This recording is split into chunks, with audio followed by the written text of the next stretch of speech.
الحمد لله رب العالمين والعاقبة للمتقين والصلاة والسلام على أشرف الأنبياء والمرسلين وعلى آله وأصحابه أجمعين أما بعد أعوذ بالله من الشيطان الرجيم بسم الله الرحمن الرحيم ولا تقولوا لمن يقتل في سبيل الله أموات بل أحياء ولكن لا تشعرون صدق الله العظيم وبلغنا رسوله النبي الأمين الكريم ونحن على ذلك لمن الشاهدين والشاكرين والحمد لله رب العالمين. قال الله تبارك وتعالى في شان حبيبه الأعلى إن الله وملائكته يصلون على النبي يا أيها الذين آمنوا صلوا عليه وسلموا تسليما. اللهم صل على سيدنا ومولانا محمد معدن الجود والكرم منبع العلم والحلم والحكم وآله وصحبه وبارك وسلم. صلاة وسلاما عليك يا رسول الله وعلى آلك وصحابك يا حبيب الله. بکار خیش حیرانم غثنی یا رسول اللہ، پریشانم غثنی یا رسول اللہ. شاہ بے کس نوازی کن، طبیبہ چارہ سازی کن، مریض درد عصیانم غثنی یا رسول اللہ صلی اللہ تعالی علیہ وسلم. غوث اعظم بمن دے سر و ساما مددے، قبلہ دی مدد کعبہ ایما مدد، انتظار کرم تست من عینی را، اے خدا جو و خدا بین و خدا داں مدد. اور قادریم نارے یا غوث اعظم میزنم، قادریم نارے یا غوث اعظم میزنم، دمز شیخ احمد رضا خان قطب عالم میزنم. منبر نور سے جلوہ افروز عمائد ملت، معزز علماء کرام، محترم سادات عظام، میرے دینی اور اسلامی بھائیوں، عزیز بچوں، عزت مآب ماں و بہنوں، السلام علیکم ورحمۃ اللہ وبرکاتہ. اسلامی سال کا نیا مہینہ محرم شریف جب آتا ہے، اپنے ساتھ جو یادگاریں ساتھ لاتا ہے، ان میں وہ عظیم و جلیل یادگار جسے واقعی کربلا کہتے ہیں. ہر ذی فہم ذی شعور انسان واقعات کربلا میں گم ہو جاتا ہے، اور جب کربلا کا نام آتا ہے تو ذہنوں میں یہ شعر گونجتا ہے کہ زندگی کا جہاں حق ادا ہو گیا، زندگی کا جہاں حق ادا ہو گیا، نام اس دشت کا کربلا ہو گیا. کربلا امتحان اور آزمائش کی ایسی منزل ہے، وفاداری، ایثار، اپنے مقصد پر سب کچھ قربان کر دینے کا وہ جذبہ جو امام حسین اور ان کے ساتھیوں نے پیش کیا، وہاں سے ایک نیا عنوان دنیا کو ملا، حسینیت. حسینیت نام ہے وفاداری کا، حسینیت نام ہے فداکاری کا، حسینیت نام ہے اللہ کی مرضی پہ مر مٹنے کا، حسینیت نام ہے اسلام کی عظمت کو بچانے کا. اسلام کی عظمت کو بچاتے ہوئے قرآن اور سنت کی حفاظت کا نام حسینیت پڑ گیا. وفاداری، جانثاری، جاسپاری امام حسین کا وہ عظیم کردار ہے کہ دنیا میں حیرت ہے. ایک طرف 72 نفوس قدسیہ ہیں، ان کے مقابلے کے لیے آنے والے یہ بزدل لوگ نہ تھے، عرب کے بہترین شہسوار بہادر سپہ سالار، ہزاروں سے تنہا لڑ جانے والے.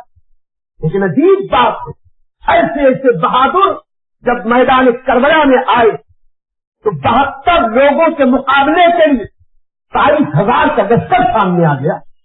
عجیب بات یہ ہے، یہ 72 جان جوان فوجی نہ تھے، یہ آنے والے وہ تھے جن میں 70 سال سے زائد کے صحابی رسول حبیب بن مظاہر، بڑھاپے کی منزلوں کے ہمکنار حضرت مسلم بن اوفیہ تھے، 56 سال کی عمر حضرت امام حسین، 22 سال کے حضرت امام زین العابدین ہے، 19 سال کے حضرت امام قاسم ہے، 18 سال کے حضرت علی اکبر ہے، اور محمد 7 سال 8 سال کی عمر سے 6 ماہ کا ننھا علی اصغر ہے. چھوٹی چھوٹی بچیاں ہیں جو امام حسین کی شہزادیاں، امام حسین کی 2 بیویاں ہیں، امام حسین کی 2 بہنیں ہیں، چند چھوٹے چھوٹے بچے اور ہیں. ایسے 72 افراد کا مقابلہ کرنے کے لیے 22,000 کا لشکر جرار آیا. اس کے بعد بھی اتنا تھرا رہا ہے، اتنا گھبرا رہا ہے کہ 3 دن پہلے ہی نہر فرات پر انہوں نے پہرے بٹھا دیے، پابندی لگا دی ہے کہ دریائے فرات سے نہر القمہ سے 1 قطرہ پانی خیمہ حسین میں نہ جانے پائے. آخر ان بہادروں کو ان 72 نفوس قدسیہ سے کون سا ڈر تھا؟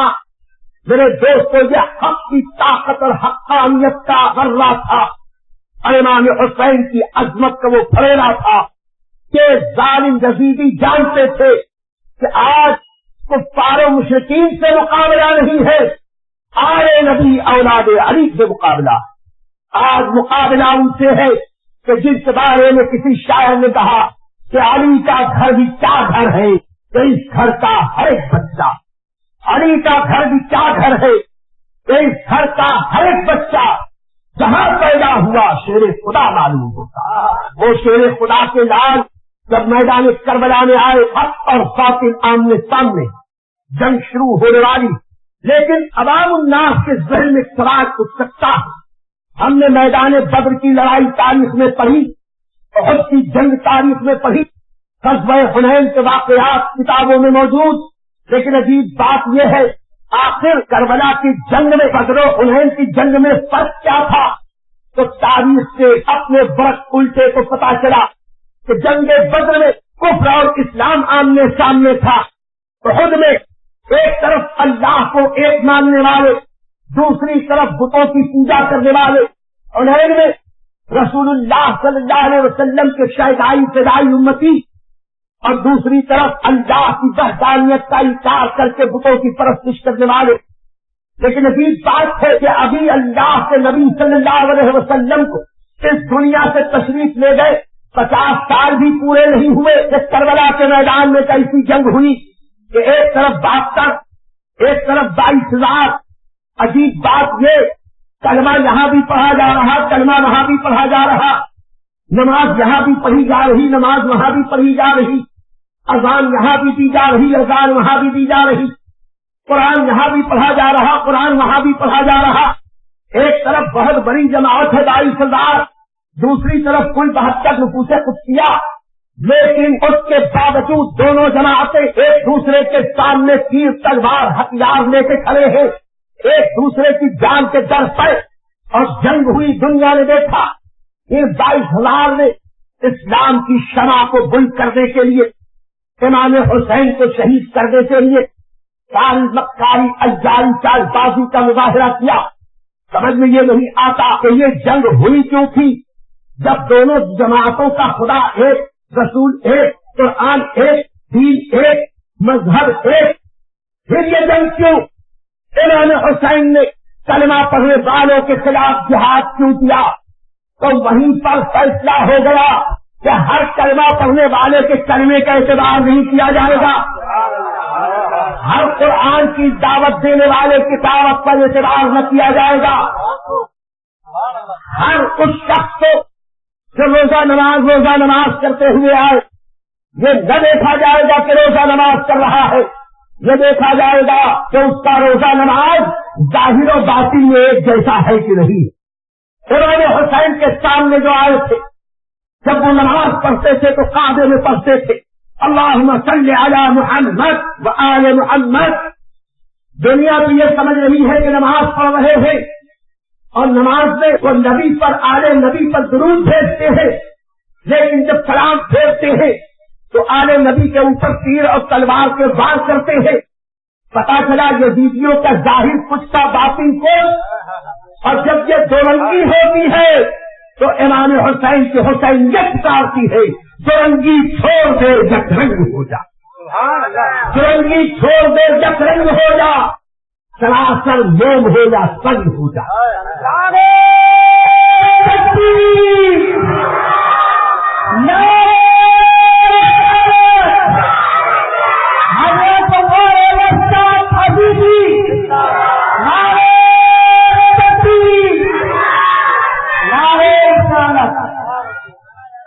میرے بزرگوں اور دوستوں، کربلا کی جنگ کیوں؟ اسے سمجھنا ہے تو یہ سمجھو کہ سن 60 ہجری سے پہلے جتنے لوگ اسلامی معاشرے کے سربراہ نبی کے نائب بن کے نبی کی مقدس مسند کے بارش میں، وہ چاہے خلفائے راشدین ہو یا سرکار حسن مصطفیٰ، جن کا ظاہر و باطن یکساں تھا، یہ وہ تھے کہ جو اندر سے بھی نبی کے وفادار تھے، باہر سے بھی نبی کے وفادار، ان میں دین میں کامل تھے، عمل سنت کے یہ فائد تھے، نبی کے عشق میں مقبول تھے، متوالے تھے۔ امام حسین نے کسی سے کوئی اختلاف نہ کیا۔ جب امام حسن مجتبی رضی اللہ تعالیٰ عنہ نے خلافت سے دستبرداری کی اور حضرت سیدنا علی معاویہ کو اپنی جگہ خلیفہ منتخب کیا، ایک خلیفہ راشد نے یہ فیصلہ کیا تھا، امام حسین نے اسے کبھی انکار نہ کیا۔ اب 20 سال تک حضرت علی معاویہ مملکت اسلامیہ کے تاجدار رہے، لیکن 60 ہجری آتے ہی جب حضرت علی معاویہ رضی اللہ تعالیٰ نے دنیا سے تشریف لے گئے، ابھی تک نبی کی نیابت و خلافت و سجادہ نشینی کے لیے نبی کی سنت کے مطابق فیصلہ ہوتا تھا۔ انتخاب نائب نبی قرآن اور نبی کے فرمان کے مطابق ہوتا رہا۔ امام حسین نے کبھی کوئی اعتراض نہ کیا۔ سن 60 میں پہلی بار سنت ترک کر کے قیصر و کسریٰ کے طریقے پر یزید تخت حکومت سے بیٹھا۔ امام حسین نے وہیں پر اعتراض کیا کہ نبی کی اس مقدس مسند پر خلافت اسلامیہ کے تخت پر وہی شخص بیٹھ سکتا ہے جو نبی کی سنت کے مطابق عمل کرنے والا ہو، اور اس کا انتخاب نبی کے قانون کے مطابق ہو۔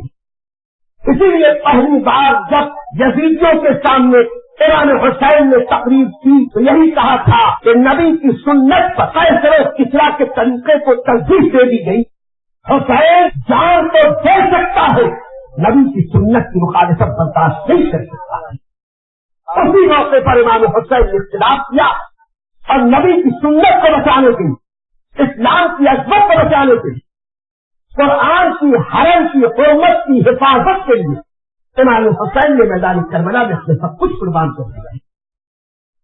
میرے دوستوں اور بزرگوں، کہ آپ نے 12 تقریر محرم میں سنی کہ امام حسین اپنے ساتھیوں کے ساتھ میدان کربلا پہنچے اور 22,000 کے یہ لشکر سامنے آیا، اور محرم کی 10ویں تاریخ ایک کے بعد ایک امام حسین قربانیاں پیش کرتے رہے، اور ایسی قربانی پیش کی کہ ان کے بعد قیامت تک امت میں کوئی ویسی قربانی نہ پیش کر سکتا ہے نہ کیا۔ بات آ ہی گئی تو میں عرض کروں امام حسین نے کیسی قربانی پیش کی۔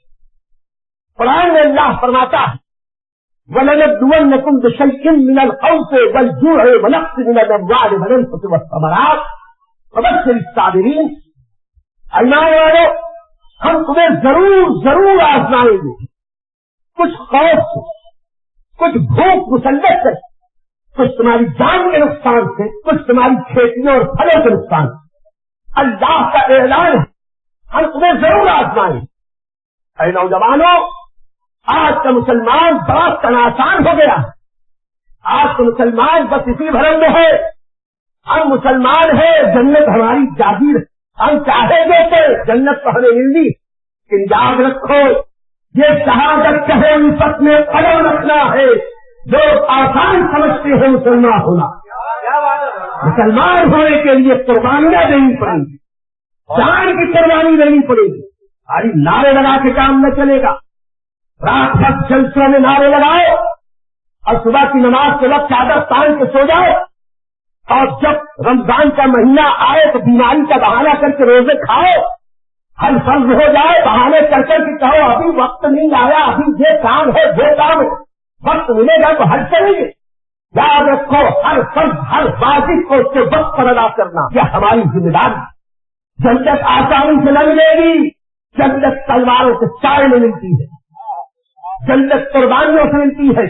یقیناً امام حسین وہ تھے کہ جن کے نانا نے ان کے بچپن میں بتا دیا تھا حسن اور حسین جنتی جوانوں کے سردار، جنتی جوانوں کے سردار تھے، گھر میں بیٹھ کے آرام کرتے، سچے خدا کے سچے نبی نے اعلان کر دیا حسین جنتی جوانوں کا سردار۔ اب کون ہے جو ان کی سرداری چھین سکتا تھا؟ لیکن امام حسین جانتے تھے جو جتنا اونچے درجے پہ فائز ہوتا ہے اس کو اتنے بڑے امتحان سے گزرنا پڑتا ہے۔ اس پر تکیہ نہ کیا کہ میں آل رسول ہوں، یہ نہ سوچا کہ میں آل نبی اولاد علی ہوں، سوچا تو یہ سوچا کہ آج نبی کی سنت بدلی جا رہی ہے، آج اسلام کی روح پر حملے کیے جا رہے ہیں، اس لیے میں آل نبی ہونے کی حیثیت سے زیادہ حقدار ہوں کہ اسلام کو بچانے کے لیے گردن کٹانی پڑے تو کٹا دیں، ورنہ مدینہ کس کو پیارا نہیں ہے؟ مدینہ چھوڑ کے مکہ، مکے چھوڑ کے کوفہ کا عرض، کربلا کے میدان میں 3 دن کی بھوک، 3 دن کی پیاس، پھر آب و گیاہ میدان، پانی پہ 500 افراد تلوار نیزے لے کے پہرے دے رہے، ایک قطرہ پانی پینے کے لیے روادار نہیں۔ 6 ماہ کے ننھے علی اصغر کے پیاس کی شدت سے ہونٹوں پر پپڑیاں جم گئی، چند سال کی بیوی سکینہ پیاس کی شدت سے العطش کہنے کی اب طاقت بھی باقی نہ رہی۔ حضرت عباس لمسار اندر جاتے ہیں تو بیوی سکینہ اپنی پیاس کی شدت الفاظ میں بھی بیان نہیں کر پاتی، سوکھی ہوئی زبان نکال کر اپنے ہونٹوں پر پھراتی ہے، زبان سوکھ کے کانٹا ہو گئی ہے، زبان کی ہونٹوں پہ پھیری نہیں جا رہی ہے۔ یہ ساری چیزیں امام حسین دیکھ رہے ہیں، اس کے باوجود امام حسین صرف اسلام کی حفاظت کے لیے اتنی عظیم قربانی پیش کر رہے ہیں، اور ہم جا حسین کا نعرہ لگانے والے صرف کھچڑا کھا کر اور پھر شربت اور ملیندے میں مست ہیں اور سمجھتے ہیں کہ سنیت کا حق ادا ہو گیا۔ سنو، سنیت کا حق ادا ہونے کے لیے کربلا سے گزرنا پڑتا، امام حسین کے نقش قدم سے چلنا ہوتا۔ امام حسین رضی اللہ تعالیٰ نے قربانی کی، امتحان دیا تو کیسے دیا؟ اللہ فرماتا ہم ایمان والے تمہیں ضرور آزمائیں گے، کچھ خوف سے، 72 کے سامنے 22,000 تلواروں کا خوف، جان کا خوف، مال کا خوف، کتنے اندیشے۔ ابھی امام حسین اور ان کے گھر سے لوگ شہید ہو جائیں گے، یہ بچیاں یتیم ہو جائیں گی، عورتیں بیوہ ہو جائیں گی، پہلے سے آسرا ہو جائیں گی، ان کو کون سنبھالے گا؟ بھوک مسلط، پیاس مسلط، اور سامنے نظروں کے سامنے کریے جوان علی اکبر کا جاشا پڑا ہوا ہے، جان سے پیارے بھتیجے حضرت قاسم کا جسد پاک پڑا ہے، 6 ماہ کے ننھے علی اکبر کے حلق پر تیر چلائے جا رہے، حضرت عباس لمسار کے بازو کاٹے جا رہے، امام حسین کی یہ کھیتی ان کے سامنے اس طریقے سے امتحان کی نظر ہو رہی، لیکن باہر میرا حسین، وہ حسین کے جس کے تعلق سے شاعر نے کہا جو جواب بیٹے کی میت پر نہ رویا وہ حسین، جو جواب بیٹے کی میت پر نہ رویا وہ حسین، جو بہتی ریت کے بستر پہ سویا وہ حسین، جس نے اپنے خون سے عالم کو دھویا وہ حسین، جس نے سب کچھ کھو کے پھر بھی کچھ نہ کھویا وہ حسین، جس نے سب کچھ کھو کے پھر بھی کچھ نہ کھویا وہ حسین، مرتبہ اسلام کا جس نے دوبارہ کر، مرتبہ اسلام کا جس نے دوبارہ کر دیا خون سے اپنے دو عالم میں اجالا کر، سب شہید ہو گئے۔ اب باری آئی امام حسین کی، امام حسین میدان کربلا میں آئے، کس شان سے آئے؟ پہلے اپنے خیمے پاک میں گئے، اپنے سامان میں سے صندوق کھولا، اس میں سے ایک ڈبہ نکالا، وہ مصری بابا امام حسین نے پہن، پھر اندر سے کمر بند نکالا، یہ کمر کا پٹا حضرت امام حسن کی یادگار تھا، ان کا تبرک تھا، کمر میں وہ پٹا باندھا. حضرت علی مرتضیٰ کی ذوالفقار لی، رسول اللہ صلی اللہ علیہ وسلم کا امامہ مبارکہ لیا، امامہ سر سے سجایا، حضرت امیر حمزہ کی سپر لی اور پھر میدان کربلا میں رزمگاہ کی طرف بڑھے. اور وہیں پر امام حسین نے بتا دیا کہ اے لوگوں سن لو، اگر حق اور حقانیت کی تلاش ہے تو حسین اعظم سے سبق سیکھو. دیکھو حسین آج میدان صبر و رضا میں میدان تسلیم و رضا کا شہنشاہ بننے کے لیے آ رہا، تو نبی کا امامہ سجا کے آ رہا، حضرت علی کے ذوالفقار لے کے آ رہا، حسن مجتبیٰ کا پٹا باندھ کے آ رہا، امیر حمزہ کی زراعت لے کے آ رہا، اور بتا دیا حقانیت اسی کا نام ہے کہ جب وقت پڑے بزرگوں کے تبرک سے برکتیں حاصل کرو.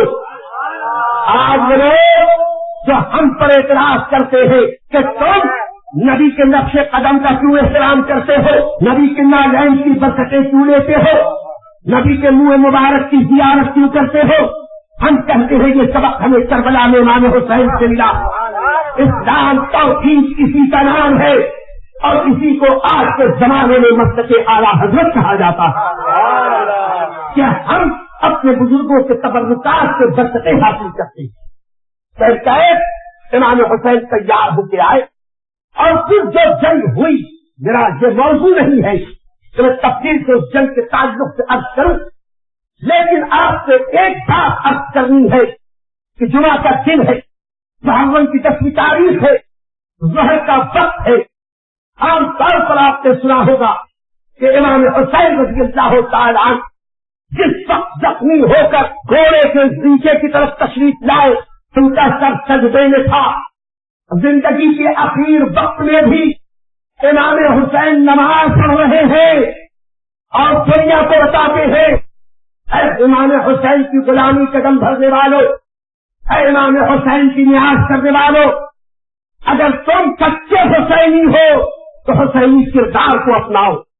وہ حسین جس کی ایک وقت کی بھی نماز قضا نہیں ہوئی، ہم کہتے ہیں جس وقت امام حسین نے قربانی پیش کی، قرآن کے حکم کے مطابق ہر طرح کی قربانی امام حسین نے پیش کر دی.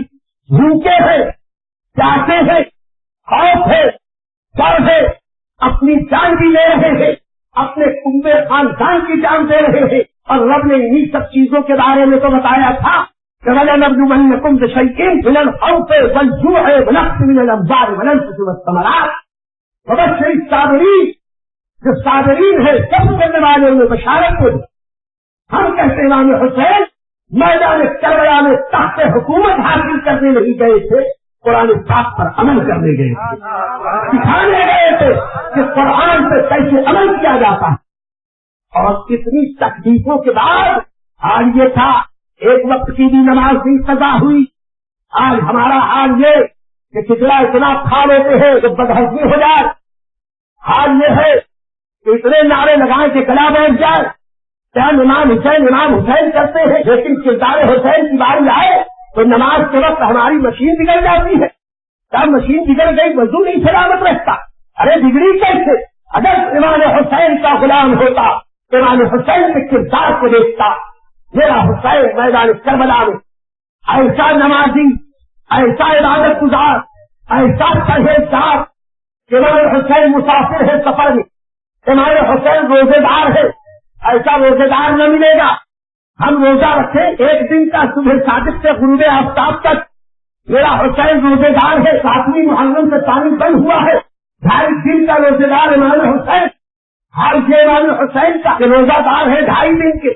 پرہیزگار کتنے نماز پڑھ رہے ہیں تو نماز کے لیے پانی کی ضرورت ہے وضو کی. 3 دن سے پانی نہیں، وضو کیسے کرتے؟ تو تیمم کیا ہوگا. ہم کہتے ہیں تیمم کے لیے خشک مٹی کی ضرورت ہے.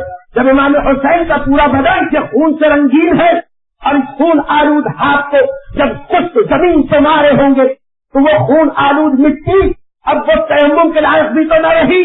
ایسے حال میں بھی امام حسین نے نماز پڑھ کر بتایا اے جوانوں سن لو، اگر حسینی ہو تو کسی بھی حال میں تمہاری نماز نہیں قضا ہونی چاہیے. اگر سچے حسینی سچے وقت کے اعلیٰ حضرت کے پابند ہو، کردار حسینی کو اپناؤ، نمازوں کی پابندی کرو، حق بولو، حق خانجت کے لیے ڈٹ جاؤ. یہی امام حسین نے کربلا میں سبق. امام حسین شہید ہوئے. میرے دوستوں کے بعد وہ حال ہوا. میں نے عرض کیا تھا کہ کربلا کے بعد جو ہوا وہ عرض کریں گے. تو پہلی بات تو یہ سن لو کہ کربلا کی جنگ صرف اس لیے ہوئی تھی کہ یزیدی قرآنی احکام سنت مصطفیٰ بدلنا چاہتے تھے. میرے سرکار امام حسین نے کہا جان تو جا سکتی ہے، سنت مصطفیٰ کو نہیں چھوڑا جا سکتا. ایک سنت پر پابندی کے لیے اتنی عظیم قربانی. اور ہمارا حال یہ کہ دن رات ہم فرائض سے ترک کیے جا رہے ہیں، اب پھر بھی ہمارا حال یہ کہ ہم کہیں کہ ہم بہت بڑے مسلمان. چل دو یہ شہادت کہے کل وقت میں قدم رکھنا لوگ آسان سمجھتے ہیں مسلمان. امام حسین نے جو قربانی پیش کی کیسی، اگر صرف جان چلی جاتی تو کوئی بات میرے دوستوں، بہت سارے لوگوں کی جان، لیکن میرے حسین کی جان ایسی گئی کہ جس وقت امام حسین کا جسد پاک کربلا کی سرزمین سے آیا، ایک جاری بڑھ کر امام حسین کے سر اقدس کو تن سے جدا کر دیا. ایک بدبخت آیا امام حسین کے سر پر سے امامہ اتار دیا. ایک کمبخت آیا امام حسین کے سر سے ٹوپی اتار. ایک نابکار آیا امام حسین کے ہاتھوں سے انگوٹھیاں اتار. ایک خبیث آیا آ کے امام حسین کے بدن پر جو جبہ تھا وہ جبہ اتار. اس سے بڑھ کر ایک خبیث ترین انسان اور آیا، اس نے آ کر امام حسین کی قمیص اور کرتا اتار. ایک شقی ازلی آیا، بدبخت آیا امام حسین کے پاجامے کو اتار. ایک آیا امام حسین کی نالین مقدس کو اتار. وہ نالین کہ جس کے بارے میں کہنے والے نے کہا حسنین کی نالین سے دو نین تصدق. حسنین کی نالین سے دو نین تصدق. دو نین تو کیا چیز ہے، سودائی تصدق. حسین کی چوٹیوں پر اگر پوری کائنات کو قربان کر دیا جائے تو کم ہے، اس لیے کہ وہ نانا کا نواسا ہے، وہ بھی عظیم نانا کہ جس نانا کو چلتے ہیں کائنات بنی. جس حسین کی محبت ہم پر فرض، اہل بیت کی محبت ہم پر فرض. کوئی اسلام کا دعویٰ کر کے اگر حسین سے اہل بیت سے محبت نہ کرے وہ سچا مسلمان ہو نہیں سکتا. اللہ نے قرآن میں حکم دیا کہ اے محبوب ارشاد فرما دو کہ میں تم سے تبلیغ رسالت اجر نہیں مانتا، کوئی بدلہ نہیں مانتا، مگر یہ کہ میرے اہل بیت سے قرابت داروں سے محبت ہے. آل نبی اہل بیت سے محبت یہ جسم ایمان ہے. سرکار امام حسین کا تنے پاک وہی پڑا، 33 زخم نیزے کے، 70 زخم تلواروں کے، 140 تیروں کے کھیت صرف ان کے ڈبے میں. وقت نہیں کہ میں تفصیل سے عرض کروں. اسی پر ان نامکاروں کو ضرب نہ ہوا. ان خبیث لوگوں نے اپنے سواروں کو حکم دیا ارے امام حسین اور شہدائے کربلا کی جانچوں کے اوپر گھوڑے دوڑاؤ. دنیا نے دیکھا کہ یہ خبیث نعرے لگا لگا کے اپنے گھوڑوں کو امام حسین کے جسد پاک سے دوڑا رہے ہیں، شہیدوں کے جسموں کو پامال کر رہے ہیں. نتیجہ یہ نکلا کہ سب شہداء کی ہڈیاں چکنا چور ہو گئی، آزا کٹے کٹے یہاں وہاں پڑے ہیں. ایسی دردناک قربانی، ایسی بے مثال قربانی کہ زمین کانپ گئی، آسمان ہل گیا. اب کمائیے کہ جب کربلا کی جنگ ختم ہوئی امام حسین شہید ہو گئے تو کون بچا؟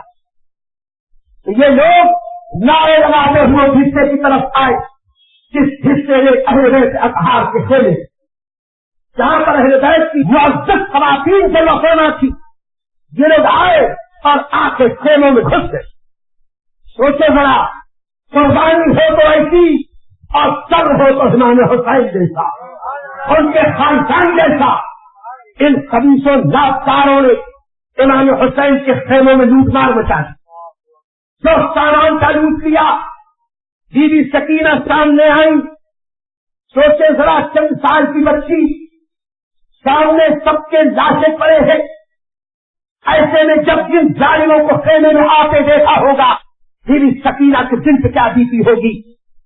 ہم تو سیدہ رباب، سیدہ سکینہ، سیدہ زینب، سیدہ ام کلثوم کے دل پہ کیا بیتی ہوگی؟ لیکن کمال یہ ہے، ظلم پہ ظلم ظالم کیے جا رہا ہے، صبر پہ صبر خاندان ہدایت کے لوگ کیے جا رہے ہیں۔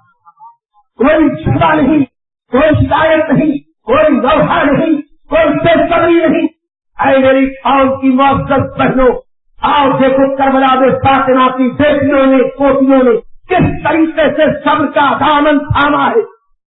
فطری طور پر غم کے آنسو تو ہیں، لیکن زبان سے ہائے بابا یا نہیں ہے۔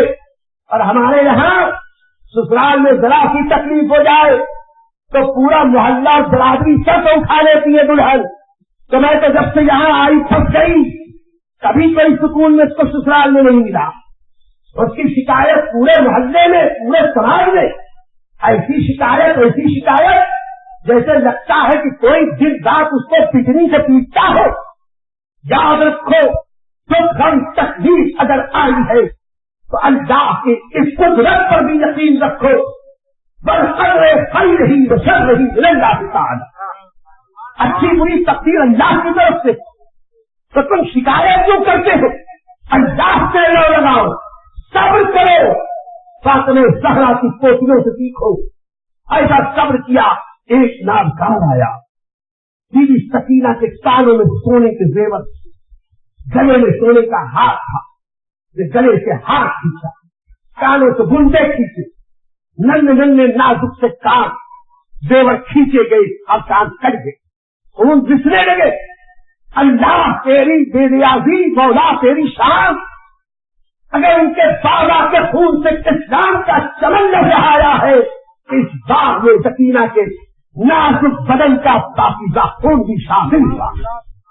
میرے بزرگوں اور دوستوں، اور ایسا صبر کربلا والے کر گئے کہ قیامت تک کے لیے ہم سب لوگوں کے عزم کا حوصلہ مل گیا، زندگی گزارنے کا ڈھنگ مل گیا۔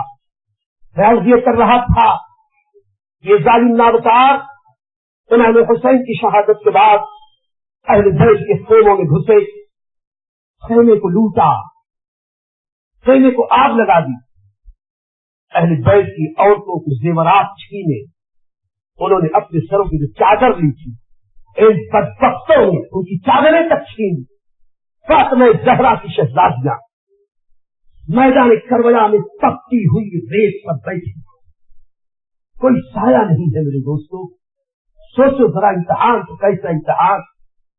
اور نبی کا گھر، اللہ اکبر، نبی کا گھر وہ گھر ہے میرے دوستوں کہ بغیر اجازت حضرت جبریل بھی نبی کے گھر میں نہیں جاتے۔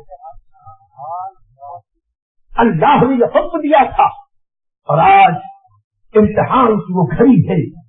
حضرت فاطمہ زہرا کی شہزادیوں کی خیموں میں یہ نابکار گھس کر ایسے ظلم کر رہی ہے، اس کے باوجود صبر و رضا کا پیکر اسلام کی یہ شہزادیاں کربلا کی دہتی ہوئی ریت پہ بیٹھی ہے، تپتی ہوئی ریت ہے، سر پر کوئی شامیانہ نہیں ہے، کوئی سایہ نہیں ہے، نیچے کوئی بستر اور تکیا گدا نہیں ہے، چادر بھی نہیں ہے کہ جس سے تپتی ہوئی دھوپ سے بچ کے۔ سامنے گھر والوں کی لاشیں پڑے ہیں۔ آگے بڑھنے سے پہلے ایک بات اب کرتا چل، آج کا گمراہ، آج کا بددین، ہمارا مخالف، ہمارا دشمن، ہمارا کیا اسلام کا دشمن، اسلام اور سنیت پر اعتراض کرتے ہوئے کہتا ہے کہ دیکھو امام حسین میدان کربلا میں کتنے مجبور تھے، ایک گھونٹ پانی ان کو نہیں مل سکا، وہ اپنے بیٹے علی اصغر کی پیاس نہیں بجھا سکے، وہ علی اکبر کی پیاس نہیں بجھا سکے، وہ خود پانی نہیں پی سکے، اپنی بیٹی کو، اپنی بہنوں کو پانی نہیں پلا سکے۔ جو اتنے مجبور ہو تو وہ تمہاری کیا مدد کر سکتے ہیں؟ معاذ اللہ جو بکواس کرتے ہیں، یہ تو مشکل کشا کے شہزادے تھے، ہم تو کہتے ہیں مشکل کشا، مشکل کشائی کیجیے۔ علی مرتضیٰ نے مشکل کشائی کیوں نہیں کی؟ فاطمہ زہرا نے پانی کیوں نہیں دے دیا؟ صاحب کوثر صاحب دودھ و عطا رسول اللہ نے پانی کیوں نہیں دے دیا؟ یہ کہتے ہیں کہ معاذ اللہ یہ سب مجبور ہے. ہم کہتے ہیں ظالمو ابھی تم نے امام حسین کے مقام کو نہیں پہچانا. اگر پہچانتے حسین کی عظمت کو لاکھوں سلام کرتے. تم کہتے حسین مجبور تھے، ہم کہتے حسین کربلا میں مجبور نہیں تھے، مظلوم تھے، ان پہ ظلم ہوا تھا. تم کے تو پانی نہیں ملا، ہم کہتے امام حسین نے چاہا ہی نہیں کہ پانی ملے. فرات کی لہریں سب پٹک پٹک کر رہ گئی. امام حسین کا ہوش مل جائے. امام حسین نے اپنے شہزادے علی اکبر سے حضرت قاسم سے کہا بیٹا اب ہم دنیا کے پانی سے پیار سمجھائیں گے. تھوڑے سے نانا کوثر کا پیالہ لیے کھڑے، ہم نانا کے ہاتھوں کوثر کا جام لیں گے. امام حسین نے پانی چاہا ہی نہیں. اگر امام حسین چاہتے تو جہاں ٹھوکر مار دیتے، جانے کتنے خوراک ابل پڑتے. ارے تم امام حسین کو مجبور کہتے ہو.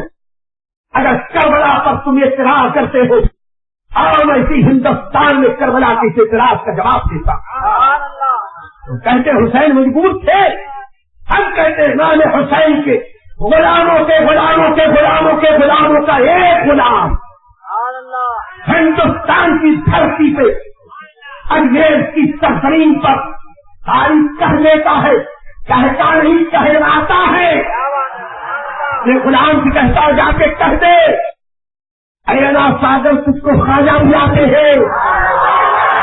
خواجہ نے نہیں کہا، خواجہ کے غلام نے کہا، خواجہ کے مرید نے کہا اینا ساگر تجھ کو خواجہ بلاتے ہیں. انا ساگر پیالے میں آ گیا اور نصیب پیالے میں انا ساگر آیا. انگریز کے قرب و جوار کا سارا پانی سب پیالے میں. جب 500 سال کے بعد ایک حسینی شہزادہ انگریز کی دھرتی میں پانی میں ایسی حکومت کرے، میرا حسین کربلا میں صرف ٹھوکر مار دیتا. میں کہتا ہوں نہیں وہاں سے دریا جاری ہو جاتا. حسین نے پانی چاہا ہی نہیں، اس لیے حسین مجبور نہیں تھے. اور تم کہتے حسین کو پانی نہیں ملا. اللہ کی شان دیکھو، حسین کو وہ درجہ محبوبیت دیا کہ دریائے فرات آج تک سر پٹک رہا ہے. نہر القرا کی نہر زمین پہ سر پٹکتی ہے، اس لیے سر پٹکتی ہے اہل بیت کے ہوٹوں کا مبارک لفظ اس کو نہیں ملا. دریا ہے آباد کہ پیاسا گیا حسین. ہم کہتے ہیں حسین پر پانی بند کیا گیا. میرے مولا نے حسین کو وہ جو عظمت تھی، اب پوری دنیا میں کہ محبت حسین میں لوگوں کی آنکھوں سے جو آنسو بہے، ان 1400 سال میں حسین اعظم کی محبت میں کتنے آنسو بہے ہیں. اگر ان آنسوؤں کو جمع کر لیا جائے جانے کتنے فرات اور دجلا تک پڑے. ہم کہتے ہیں حسین پہ پانی بند کیا گیا. ہم کہتے ہیں حسین پہ کیا تم پانی بند کرو گے؟ حسین کے نام پر کروڑوں کو پانی پلایا جا رہا. حسین پہ پانی بند کیا گیا، آج حسین کے نام پہ شربت پلایا جا رہا ہے. حسین پہ دانا بند کیا گیا، حسین کے نام پہ کھچڑا پلایا جا رہا. حسین پر گوشت بند کیا گیا، بریانیاں کھلائی جا رہی. 3 دن امام حسین پر وہ جو امتحان کے گزرے، میرا حسین مجبور نہیں تھا. اگر حسین ہاتھ اٹھا کے دعا کرتے خدا کی قسم اللہ تعالیٰ کی رحمتیں برس پڑتی. ارے جس کے نانا کی شان یہ ہے کہ ان کے مزار کی چھت پر ایک سوراخ کر دو تو بارش آنے لگ جائے. اس نانا کا نواسا اگر ہاتھ اٹھا دیتا جانے کیسی رحمت کی سماج ہم بنتا. تیرا حسین مجبور نہیں تھا، پھر کیوں پانی نہیں پایا؟ میرا حسین کربلا میں کرامت دکھانے نہیں گیا تھا. اگر کرامت دکھا دیتے امام حسین تو 2-3 کرامتیں امام حسین کی بڑھ جاتی. لیکن قیامت تک کے حسینیوں کو سبق کہاں سے ملتا کہ اگر تم پر ایسی مصیبت آئے تو کیا کرو؟ قیامت تک کا مسلمان یہی کہتا ارے وہ امام حسین تھے اپنی کرامت سے اپنی مصیبت کو دور کرنے سے ہم کہتے ہیں اپنی مصیبت کو دور کرنے کا پورا اختیار ہو کر بھی امام حسین صبر و رضا کی منزل سے گزر کے بتا رہے ہیں کہ جو جان مانگو تو جان دیں گے، جو مار مانگو تو مار دیں گے، مگر یہ ہم سے نہ ہو سکے گا۔ نبی کا جاہو جلال دیں، نبی کی شان اور عظمت سے قربان ہو جانا، یہی سبق امام حسین نے کربلا۔ امام حسین میدان کربلا میں ان کی بچیوں کے ساتھ یہ حال بیٹھی ہے۔ آج ہمارے یہاں میت ہو جاتی ہے، عورتیں جب پیٹ پیٹ سے روتی ہیں، روتے روتے جنازے کے پیچھے پیچھے محلے میں دور تک چلی جاتی۔ ارے عورتوں، تم فاطمہ زہرا کی کنیزیں ہو، پردہ تم پر فرض ہے، یہ کیا جنازے کے پیچھے پیچھے کافی دور تک نکل کے گھر کے اندر رہو، گھر کے اندر رہ کر اللہ کی اس تقدیر پر صبر کرو۔ روتی ہیں عورتیں، اے فلانے کا ابا چلا گیا، ارے میرا بھیا چلا گیا، ارے میرا ماما چلا گیا، مجھ کو مٹھائی کون لا کے دے گا، مجھ کو یہ تجورا کون بنائے گا۔ یا اللہ، ایسی ایسی باتیں کرا یہ خرافات جب آپ میں آیا کرو تو ذرا دل مضبوط کر کے آیا کرو۔ جو کچھ بھی خرافات ہوتی ہے اس پر علماء تمہاری اصلاح کریں گے۔ ان علماء کرام پر فرض ہے کہ سماج میں جو خرابیاں ہیں اس کی نشاندہی کرے۔ اگر ہمارے گھر میت ہو جائے، کل نفس ذائقۃ الموت، ہر نفس کو موت کا ذائقہ چکھنا، مرنا ہے پر حق ہے، اللہ نے مقدر کر دیا تو روتی کیوں؟ فطری آنسو ہے، غم کے آنسو، وہ تو ضرور کہیں گے، لیکن زبان سے ہائے بائے واویلا چلاہٹ یا عورتوں کے جنازے کے پیچھے پیچھے چلنا یہ ہر چیز جائز نہیں ہے۔ اب بات آ ہی گئی ہے تو یہ بھی عرض کرتے، ہمارے یہاں جب میت ہوتی ہے، مردوں کا جنازہ ہے تو نہلا دھلا کے کفنا کے جنازہ رکھا، بیچارے مرد تو آئے جائے دیکھے، عورتوں کو کہتے چلو دیکھو دیدار کر لو دیدار کر لو، چلیے عورتیں لائن لگا کے۔ اب وہ عورت جسے پردے کا حکم ہے اس کا انتقال ہو جائے تو اعلان ہوتا ہے چلو دیدار کر لو دیدار کر لو، ارے خیر لکھو خیر نامحرم سب آ کے اس پردہ دار کا چہرہ دیکھتے ہیں۔ زندگی بھر تو پردے کا حکم تھا، انتقال کے بعد بھی پردے کا حکم ہے۔ فاطمہ زہرا رضی اللہ تعالیٰ عنہا نے وصیت کی، اے علی میں دعا کرتی ہوں کہ اللہ مجھ کو رات کی تاریکی میں موت دے، اگر میرا انتقال ہو جائے اعلان نہ کرنا اور جنازہ تمہیں لوگ اٹھانا لے جا کے دفن کرنا۔ میں نہیں چاہتی کہ میرا جنازہ خیر اٹھانے تو ان کو پتا چلے کہ فاطمہ کے بدن کا وزن کتنا ہے، یہ فاطمہ زہرا پردے کا استعمال کرے۔ فاطمہ زہرا رو رہی ہے، حضرت اسماء بنت عمیس کہتی ہے کہ سیدہ روتی کیوں ہے؟ کہتی ہے اس لیے رو رہی ہوں کہ ابھی تک میرے چہرے کو مہر ماہ نے نہیں دیکھا، میرے بال کو آسمان میں نہیں دیکھا، کبھی کسی کا محرم میں دیکھا نہیں، میں موٹی ہوں کہ دبلی ہوں یا کسی کو پتا نہیں، ایسے گیلے ڈالے چادر میں چلتی ہوں۔ اور آج ہماری بہن بیٹیاں اللہ معاف کرے، بہت سارے لوگ تو صبح ہی بولیں گے یہ مولانا ہم کو ڈانٹنے آئے تھے، آج برقعے کے نام سے وہ فیشن، اللہ کی پناہ برقع نام ہے حجاب کا، برقع نام ہے پردے کا، اور آج برقعے کے نام سے جو ہماری بہنیں ہماری بیٹیاں جب یہ برقع پہن کے چلتی ہے، اللہ کی پناہ نہیں دیکھنے والا بھی دیکھے، ایسے ایسے تلاش خراش کے برقعے، ایسے ایسے نگینے جڑے ہوئے، اس میں آئینے لگے ہوئے، ایسی امبرائڈری ایسی ڈیزائن اور اس کی تلاش خراش نہ بھی دیکھنے والے دیکھے۔ یاد رکھو نبی اکرم صلی اللہ علیہ وسلم نے اس عورت کے بارے میں کہا جس سے پیر میں پازیب پہنا، اس پازیب میں گھنگرو کا جھانجھر تھی، جب وہ چلی تو چھنن چھنن بجا۔ آقا نے فرمایا جو عورت پازیب پہن کے ایسے چلے کہ اس کی آواز کو سن کر ادھر ادھر کے لوگ پلٹ کر دیکھے وہ جنت میں نہیں جائے گی۔ یہ حکم ہمارے نبی کا، یہ فاطمہ زہرا جنتی عورتوں کی سردار، پردے کا اہتمام، اور آج ہمارے یہاں ایسے وقت سے اے میری بہنوں، اے میری قوم کی بیٹیوں، تم میری بیٹیاں ہو، قوم کی عزت ہو، فاطمہ زہرا کی کنیزیں ہو، بہت ہو گئی میرا ہم، بہت ہو گئی بے پردگی، اب بھی وقت ہے توبہ کرو. تم برقعے کے احترام کے ساتھ رہو، ڈھیلا ڈھالا برقع پہنو، فاطمہ زہرا کی قریب بن کے چلو. ارے تم اسلام کے قانون کی عزت کرو، اسلام تمہاری عزت کو چاہتا ہے. تم پردے کے ساتھ چلو، دیکھو اللہ تمہاری عزتوں میں کیسے اضافہ کر. حضرت فاطمہ زہرا رو رہی ہے. اسما بنت عمیس نے کہا کیوں روتی ہے سیدہ؟ کہ آج تک کسی نے دیکھا نہیں کہ میرے برقعے میں کیسی ہوں، میرے خط و خط کسی کو پتا نہیں. اس زمانے میں جنازے پہ بس لاش یوں ہی رکھی جاتی تھی، جنازہ جاتا تھا. ابتدائی زمانہ پہ تہذیب و تمدن کا، تاکہ اس وقت لوگوں کو دکھائی دے جائے گا کہ میں کیسی ہوں، میرے بدن کے قد و قامت یہ لوگوں کے سمجھ میں آئیں گے، چچامت سمجھ میں آئے گی. حضرت اسما بنت عمیس کہتی ہے ایسے یہ بات ملک حادثہ میں میں نے وہاں کے جنازے کے انداز لکھا ہے. حضرت سیدہ فاطمہ زہرا نے ارشاد فرمایا کیسے؟ اسما بنت عمیس کہتی میں نہیں بتاتی. بیچاری گئی جلدی سے کھجور کی پتلی پتلی شاخیں لے کے آئی اور ان پتلی پتلی شاخوں کو یوں موڑ موڑ کے ایک طریقے سے گہوارہ بنایا. اور گہوارہ بنانے کے بعد اس کے اوپر ایک چادر ڈالی اور چادر ڈال کے بتایا کہ یہ دیکھو یہ گہوارے جیسا بن گیا، اس پہ چادر ڈال دی اور یہ اگر کسی کے میت کے اوپر رکھ دیا جائے باہر سے دکھائی نہیں دیتا کہ اندر مردہ ہے کہ دبلا.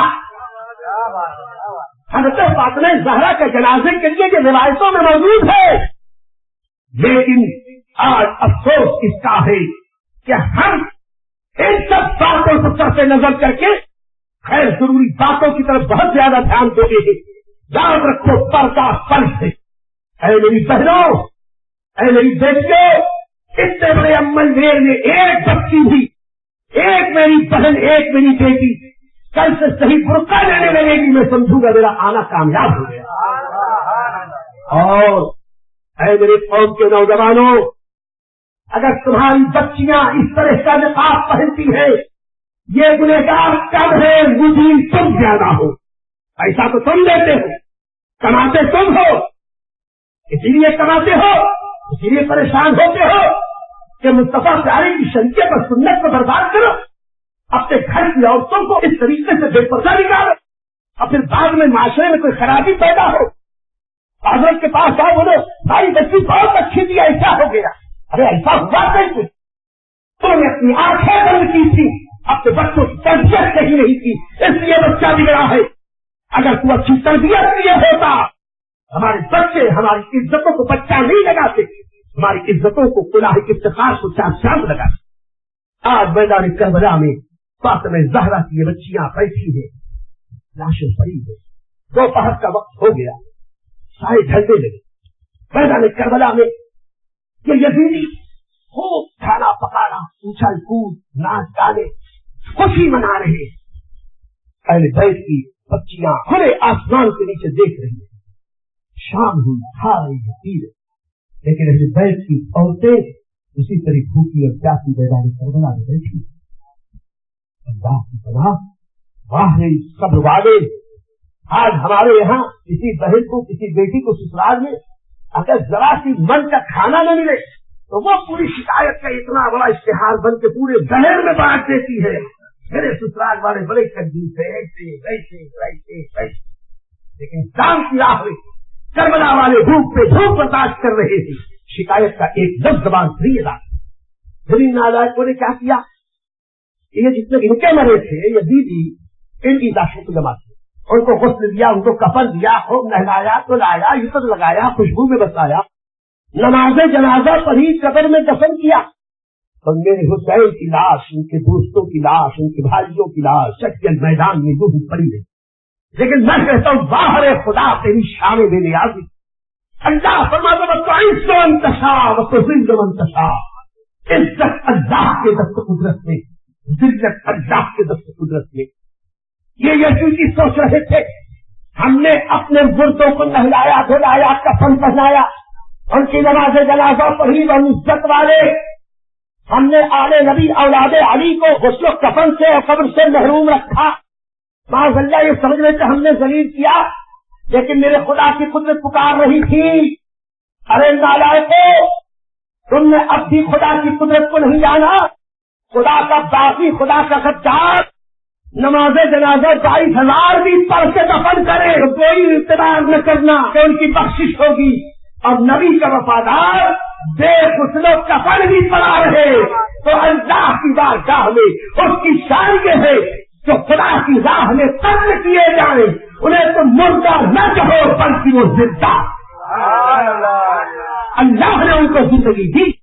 تم کیا سمجھتے ہو عزت تمہارے ہاتھ میں؟ ارے اللہ نے تو بچایا کہ تمہارے ناپاک ہاتھ سے ان کو غسل نہیں ہونا چاہیے، تمہارے ناپاک کفن ان کو نہیں ملنے چاہیے، تمہارے ناپاک ہاتھوں کی کھوٹی پڑی ان کو نہیں چاہیے. وہ ان کے محتاج نہیں ہے، وہ اپنے رب کی رحمت کے محتاج. کچھ لوگ کہتے ہیں امام حسین کی لاش کے ساتھ ایسا ہوا کہ پورا بدن سے لباس کر دیا گیا، ان کے بدن سے گھوڑے دوڑائے گئے. ذلت اگر یہ اللہ والے تھے تو ذلت کیسے؟ ہم کہتے ہیں یہی تو پہچان ہے کہ وہ اللہ والے. خدا کی راہ میں جو جتنا بظاہر ذلیل ہوتا ہے اللہ کی بارگاہ میں وہی اتنا عزیز ہوتا ہے. اگر اب بھی نہیں سمجھ میں بات آئی ہو تو سنو، حدیث پاک میں ہے کہ روزے دار کے منہ کی بو اللہ کو مشک سے زیادہ پسند ہے. ایک روزہ دار جب روزہ رکھتا ہے شام ہوتے ہوتے منہ سے بدبو آنے لگتی ہے، لیکن یہ بو اللہ کو مشک سے زیادہ پسند، اس لیے کہ یہ بو اللہ کی اطاعت میں نکل رہی ہے اور اللہ کی فرمانبرداری میں دنیا کی ظاہری ذلت حقیقت میں وہی رب کی بارگاہ میں عزت. آپ نے نہیں سنا کہ بندہ جب سجدے میں سر رکھتا ہے تب وہ اللہ کے سب سے زیادہ قریب ہوتا ہے. آج کے شیخ صاحبان ناک اونچی رہے کے لیے کاکاری کرتے تھا، کتنے گورکھ دھندے کتنے صاف کرتے ناک اونچی رہے، لیکن یہی ناک جب زمین پر رگڑی جاتی ہے، یہی پیشانی جب زمین پر رکھی جاتی ہے، اللہ کا بندہ سب سے زیادہ سجدے کی حالت میں رب سے قریب ہوتا.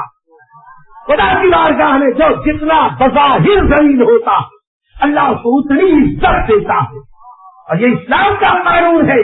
آج میدان کربلا میں امام حسین کی منزلوں سے گزرے، دنیا سمجھ رہی ہے کہ ذلیل ہو رہے ہیں، لیکن امام حسین ذلیل نہیں ہو رہے ہیں، خدا کی قسم اور زیادہ عزیز ہو رہے ہیں.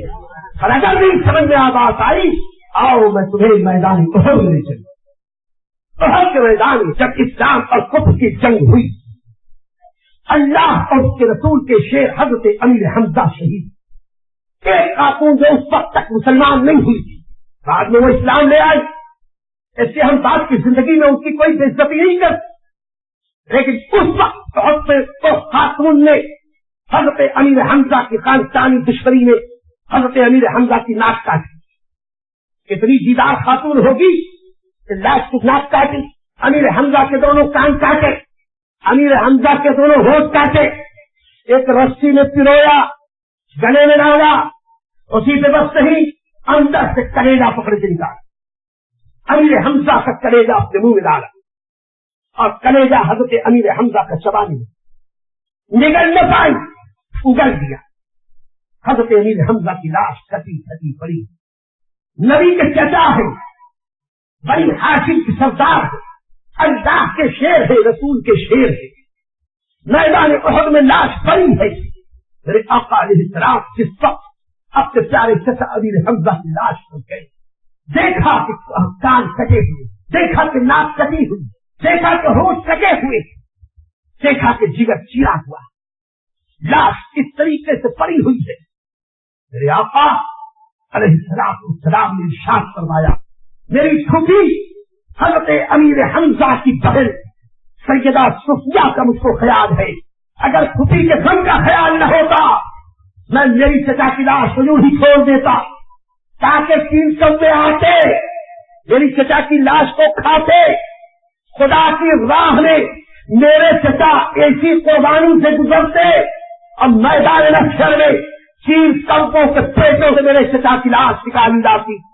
تو جتنے دنیا میں بظاہر ذلت اٹھاتے اتنے ہی میدان محشر میں ان کو عزت ملتی. میرے آقا کی یہ حدیث سب نے پڑھی. ہم کہتے ہیں میرا حسین نبی کا ایسا وفادار، کبھی کا ایسا جان تھا اگر کربلا میں یہ سب نہ ہوا ہوتا تو آج یہ 14ویں صدی کا مکار یہ خبیث یہ کہہ دیتا کہ نبی نے تو یوں ہی کہہ دیا تھا کہ ہم ایسی قربانی پیش کریں گے. کربلا میں حسین نے جواب دیا میرا نانا جیسی قربانی رب کی بارگاہ میں چاہتا ہے. اس کا نواسا حسین کربلا میں ویسی قربانی دینے کے لیے تیار. کربلا میں امام حسین کے ساتھ یہ سب جو ہوا حقیقت میں نانا سے کیے ہوئے وعدے اور ان کی خواہش کے احترام میں امام حسین اپنا تن من دھن اسلام سے قربان کرتے. یہ ہے امام حسین کی قربانی. امام حسین کو ذلیل نہ سمجھنا. امام حسین کے قدموں سے عزت کے دعائیں کرتا. امام حسین شہید کر دیے گئے. اس کے بعد میرے دوستوں رات آئی وہ دردناک رات 11ویں شب وہ شام غریبہ پردیسیوں کے کیسی رات ہے. وہ دو کے تھپیرے چل رہے ہیں. اہل بیت کی اور سے کھلے آسمان کے نیچے ہے. سب لاشیں پڑی ہوئی ہے. بھوک پیاس کی شدت کھانا نہیں اور سامنے یزیدی مگر گشت کر رہے ہیں. تاکہ خرگوش کے مزے لے رہے ہیں. رات بیتتی جا رہی ہے لیکن باہر نبی کے گھرانے والے اور وقت بھی کوئی نہیں بتا سکتا کہ اہل بیت کی عورتوں کی ایک وقت کی بھی نماز چھوٹی ہو. کوئی نہیں بتا سکتا کہ انہوں نے نماز تک کی ہو. اس عالم میں بھی نماز پڑھ کے بتایا. جو یہ نعرہ لگاتا ہے نبی کا دامن نہیں چھوڑیں گے اس پر فرض ہے کہ ہر وقت کی نماز اس کے وقت پر ادا. ارے نعرے لگا کے کام نہ چلے گا. نبی کی سنت پر عمل کر کے ہمیں اپنے دعوے کی دلیل پیش کرنی. میرے دوستوں رات بھی تھی آدھی سے زیادہ رات. حضرت زینب علی کے مرتضیٰ بیوی فاطمہ الزہرا کی شہزادی اپنے 2 چھوٹے چھوٹے لال اور محمد کو دل میں شہید کرتی. رات کی تھی سناٹا چھایا ہے. اٹھتی ہے اور روتی ہے ان لاشوں میں کہ میرے گھر بہن کی لاش کہاں. پہنچتی ہے اور امام حسین کے جسد پاک کے پاس پہنچ بیٹھتی ہے. اپنا سر اپنے بھائی کے سینے میں رکھتی ہے اور روتے ہوئے کہتی ہے کہ بھائی حسین آپ تو اللہ کی رحمت پہنچے. آپ تو جنت الفردوس میں پہنچے. آپ کی بہن آپ کی بیویاں آپ کی بیٹیاں ابھی مزید امتحان کے لیے زندہ. حسین دعا کرے کہ اللہ ہمیں استقامت. صبح ہوئی یزیدی قافلہ یہ 22,000 کا لشکر کربلا سے کوفہ کی طرف چلا. لیکن جانے سے پہلے ان 72 سروں کو ان لوگوں نے گھروں سے جدا کر دیا تھا اور جدا کر کے نیزے کی انیسا کی سب سروں کو پھرو دیا تھا. آپ بھی سوچتے ہوں گے کہ نیزے کی انی پہ شہداء کے سر کیسے رہے. ہم کہتے ہیں یہ جو علق کا سوراخ ہے اسی سوراخ میں نیزے کی انی گھسا کر نیزے کے اندر امام حسین کا سر لے کے جا رہے تھے. سارے شہداء کے سر آگے آگے جا رہے تھے. یہ 22,000 کا لشکر پیچھے پیچھے یہ سمجھ رہے تھے ہم حسین کو ذلیل کر رہے ہیں. لیکن اللہ کی قدرت پکار رہی تھی اے ظالموں میرا بندہ حسین کل بھی سر بلند تھا آج بھی سر بلند. تمہارے سر نیچے ہیں اب تمہارے سروں سے میرے حسین کا سر اوپر. کون کہتا ہے کہ نیزے پہ ہے شبیر کا سر. کون کہتا ہے کہ نیزے پہ ہے شبیر کا سر. میں یہ کہتا ہوں کہ اونچا کوئی منبر ہو. امام حسین منبر نور پر اوپر چل رہے. 40 منتشار تو دل منتشار. یہ چاہ رہے تھے کہ حسین کا سر جھکا دیا جائے. حسین نے سر کٹا کے اپنے سر کو بلند کر دیا. اب بتا دیا یزید مورچہ جیتا ہے جنگ ہارا ہے. یزیدیت فنا ہو گئی حسینیت زندہ ہو گئی. اسلام زندہ ہوتا ہے ہر کربلا سے. کربلا سے 11 محرم کو یہ لوگ چلے. سیدہ زینب شہداء اسلام کی لاش پہ آئی. وہاں کھڑے ہو کے کہتی ہے یا محمد یا محمد یا رسول اللہ یا رسول اللہ. آپ کی امت نے آپ کے شہزادے حسین کے ساتھ یہ کیا. آپ کے شہزادوں کی لاشیں بے گورو کفن کے چل میدان میں پڑی ہیں اور آپ کی شہزادیاں بے پردہ اس طریقے سے ظالموں کی قید میں ہیں. یا رسول اللہ مدد فرما. حضرت امام زین العابدین کے ہاتھوں میں ہتھکڑیاں دے دی گئی, پاؤں میں بیڑیاں ڈال دی گئی, گردن میں زنجیروں کا توق ڈالا گیا, انہیں ایک اونٹ کے اوپر بٹھا دیا گیا اور اس اونٹ کی رسیاں دوسرے اونٹوں سے باندھی اور بغیر گز کے اونٹوں کی ننگی پیٹھوں پر اسلام کی مقدس شہزادیوں کو بٹھا کے آگے بڑھایا گیا. میرے دوستوں, میں آیا تو تھا کچھ اور کہنے, لیکن تھوڑی دیر میں بہت کچھ نہیں کہا جا سکتا, لیکن بات جو آج آ رہی ہے وہ عرض کر دیتے یار زندہ صحبت باقی. اب یہاں میں سوال اور میں قائم کرتا. امام حسین نے عباس کے بازو کٹوا دیے, امام حسین نے قاسم کا سینہ ہلدی کروا لیا, امام حسین نے حضرت علی اکبر کے پشت میں نیزہ مارنے کو برداشت کر دیا. 6 ماہ کے ننھے علی اکبر کی گلے پہ ہومڑا نے تیر چلایا, امام حسین نے برداشت کیا, اپنی جان قربان کر دی. چند سال کے چھوٹے چھوٹے اون محمد کی قربانی برداشت کر دی. اتنا کم ہو گیا 22 سال کے حضرت امام زین العابدین کو شہادت کی اجازت کیوں نہیں تھی؟ کیوں شہادت کی اجازت نہیں تھی؟ امام زین العابدین آ کے کہہ بھی تو رہے تھے حضور اجازت سے ظلم جانے کی, میں بیمار ہوں, کمزور ہوں, لاچار ہوں, لیکن علی یہ مشکل کشا کا پوتا ہوں, میری دلوں میں فاطمہ زہرا کا خون ہے, علی کا لائے ہے, حضور اجازت سے ابھی رنگ میں جاتا ہے. امام حسین نے کہا اے عابد حزین, تمہیں زن میں جانے کی اجازت نہیں. میں پوچھتا ہوں علی اکبر کی جوانی لٹانے کے لیے تیار, علی اکبر کے ننھے حلق پر تیر برداشت کرنے کے لیے حسین تیار, حضرت عباس کے بازو کٹ رہے اور محمد کا بچپنا شہید ہو رہا. آخری جوان رانا 22 سال کے زین العابدین کو امام حسین اجازت کیوں نہیں دیتی؟ عام طور پر لوگ یہی کہتے ہیں اور صحیح بھی ہے کہ کہا کہ نانا جان کی امانتیں تمہیں دینا ہے, میری نسل تم سے چلنی ہے, یہ امامہ لو, یہ میرے سینے سے لگ جاؤ, یہ برکتیں لو, یہ امانتیں لو, یہ سعادتیں لو, یہ محبتیں لو اور میری نسل تمہیں سے چلے گی. میں کہتا ہوں یہ سب درست, لیکن علماء کی توجہ چاہوں گا. امام حسین نے سب کی قربانی برداشت کی, امام زین العابدین کی قربانی کے لیے اجازت نہ دی. کی وجہ یہ نہیں تھی کہ امام حسین نہیں چاہتے تھے کہ امام زین العابدین شہید ہو. بات یہ تھی حسین کربلا میں دین اور اسلام بچانے آئے تھے. جس شریعت, جس دین, جس سنت کو بچانے کے لیے امام حسین کربلا میں یہ قربانی دے رہے تھے, اسی اسلام کے قاعدہ یہ تھا عورتیں غیر محرم کے سفر نہ کریں, غیر محرم کے عورتیں سفر نہ کریں. ارے میرا حسین جان دینے کے لیے تیار, بچوں کے حلق پر تیر چلوانے کے لیے تیار, لیکن حضرت عابد حزی کو اجازت نہیں دی, اس لیے کہ جس دین, جس شریعت, جس سنت کو بچانے کے لیے اتنی عظیم قربانی دی تھی, اسی کا ایک قانون یہ ہے عورتیں بغیر محرم کے سفر نہ کریں. اگر حضرت عابد بیمار بھی شہید ہو جاتے, آج کے یہ بدبخت, آج کے یہ گستاخ قیامت تک کے لیے ان کی منہ میں کوئی لگام دینے والا نہیں رہتا. یہ زندہ بہن اپنے چمڑے پھاڑ پھاڑ کے کہتے دیکھو نبی کے گھر والے بھی بے پردہ کربلا سے چوسا گئی تھی, عورتیں بغیر محرم کے کوفہ سے دمشق گئی تھی, وہاں سے مدینہ گئی تھی, مہینوں کا سفر بغیر محرم کے کیا تھا. حسین اعظم نے کہا جب پورے خاندان کی قربانی دینے کے لیے حسین تیار, تو صرف نبی کی ایک سنت قرآن کے حکم پر عمل کریے. زین العابدین کی جان بچا کر بھی کہوں گا کہ بچانا ہے تو نبی کی سنت بچانا, کلچر بچانا ہے, اسلام بچانا ہے, قرآن کی عظمت بچانی ہے. اب یہی تو ہاتھ جوڑ کے یہ فقیر عزیزی عرض کرتا ہے کیا اب دور سے وقت نہیں ملا؟